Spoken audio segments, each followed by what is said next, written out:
Alexander Nikolic, c'est assez sérieux ce qui s'est passé cette nuit, parce que j'étais en train de faire le point sur les prisons qui ont été attaquées. Il y a donc Toulon dans le Var, Aix-en-Provence, Marseille, Valence, Nîmes, Luynes, Villepinte et Nanterre.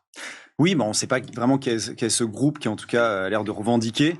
On peut craindre qu'il s'agit de groupes liés au narcotrafic quand même, parce que pour avoir une telle puissance de frappe, c'est l'inquiétude qu'on peut avoir. Et ça nous rappelle ce que certains juges avaient pu dire récemment en disant qu'on est en train de perdre la guerre, notamment avec des risques de corruption, par exemple, des risques de violence avec une réponse que l'on n'a pas encore aujourd'hui.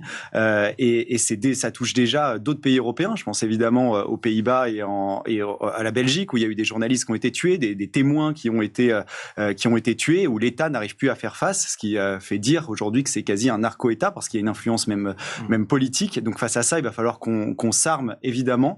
Encore une fois, il faut rester prudent, mais s'il s'agit, au regard de ce qu'on peut avoir comme impression, au regard de la puissance de frappe, il va falloir qu'on ait une réponse à la fois contre le blanchiment d'argent, une réponse sur des condamnations évidemment très fermes.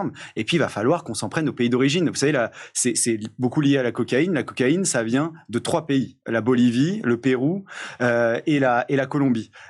Il n'est pas possible aujourd'hui qu'on ne mette pas plus la pression sur la production locale sur ces 3 pays. Quand je vois récemment qu'on signe un accord sur le Mercosur avec la Bolivie notamment et qui va accélérer les importations, on peut évidemment être inquiet sur également l'importation de cocaïne qui peut être liée à ça. Mais ce qui est très étonnant, en fait, c'est le nombre de prisons Bien sûr, qui ont été ciblées. Et c'est ça, il faut puissance de frappe. Alors, nos confrères du Parisien, eux, évoquent une autre hypothèse. Ils parlent de groupes d'ultra-gauche. Donc, en fait, pour l'instant, il y a ces 2 hypothèses. C'est soit narcotrafic, soit ultra-gauche. Parce que le Parisien dit certains sites anarchistes avaient diffusé des appels à s'en prendre aux prisons, vu comme un symbole d'oppression de l'État. Donc, on est un peu sur les 2 hypothèses à l'heure qu'il est, et on n'en choisit pas une. On attend les enquêteurs.